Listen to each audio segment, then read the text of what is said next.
Hey, I'm Levi, and this video is all about why I bought this guy, the N64, in 2021. Alright, so the first kind of big thing I gotta say is the N64 and the associated games with it were pretty important to me when I was a young kid. So it was like the late 90s and all these games started coming out, like Super Mario 64, Super Smash Bros, Mario Party, the Legend of Zelda series with Ocarina of Time and Majora's Mask, and a bunch of other games. And they were all just really kind of exciting to me. I was pretty influenced by those games, and I never really had a chance to play a lot of these games. I had some brief experience in my childhood actually playing N64, and it was great, good times for sure, but I never really had one of my own.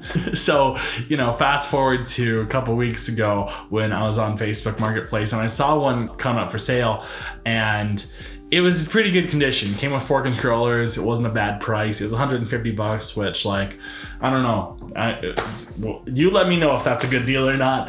To me, it was pretty reasonable, and I was like, cool, I'm gonna go for it. I did also buy the expansion pack for it, and that cost me another $65. So, in the grand scheme of things, no, it was not cheap to just buy this. No.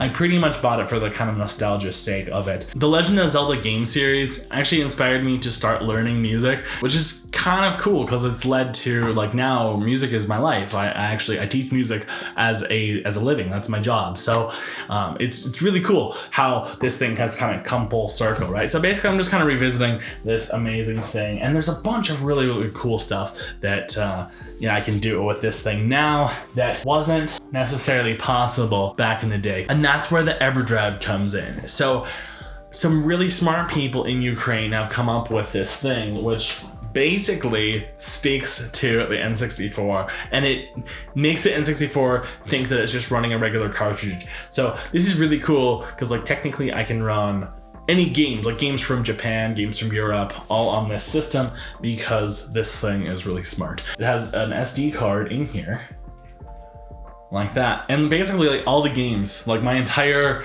N64 catalog of games is on this tiny little chip, which you can barely even see in the video. And I think it's super cool that I can basically relive all of these old experiences without having to pay an arm and a leg for each cartridge. I ordered this directly from Everdrive.me, I want to say, which is Crick's official store. And I heard some mixed reviews on, like, how long it takes for it to ship. I'm in Canada and I ordered this on a Sunday. The next day, Monday, I got a notification that it had shipped, and it was about 3 weeks. And then I got it, I had to go pick it up from the post office, but I was really stoked that basically I got this kind of directly from Ukraine, and it's just really cool. It's got this, like, kind of red translucent look. Now this thing's expensive. Like, I paid upwards of $250 for this. I don't remember exactly the number, but it was somewhere between $250 and $280 Canadian. So, to me, like, yeah, it's pretty expensive when you start to add all this stuff together. Like, yeah, you could have just bought a Switch. And yes, one day I'm definitely gonna get a Switch. And before I start investing in all of the new stuff, I wanted to kind of get this awesome throwback. And it's kind of like a cool hobby to revisit this whole thing, because as a child, these types of things brought me great joy. And even still, I'm 28 and these things still bring me kind of a lot of joy. So yeah, it's a lot of fun, and it's, just a good time. So a couple of people have asked me, why don't you just emulate? And basically, one is emulation is really cool, and I'm actually playing through Wind Waker on emulator, so that's kind of fun. But one of the downsides that I've come across is that the overall experience is kind of clunky. There's kind of random slowdowns, and it's just not really all that convenient to emulate. It can work, but it's not as easy as sitting down on the couch, this thing's already plugged in, flip the power switch and play. Also, some games don't work very well on emulator. So one of the games we've been having a lot of fun with is Dr. Mario, and on the emulator that I was using on Mac, the Dr. Mario was not working properly, and it works perfectly on here. Same ROM, it's a bit weird. But anyways, all the games work flawlessly on here. I have had the odd kind of issue here or there, but typically have been able to resolve them without too much hassle. And here's the cost breakdown. So this is just what I paid for everything. N64 console, 4 controllers with the original cables, that was $150. Then the Everdrive, I wrote $250 here, and it is subject to change due to exchange rates and stuff.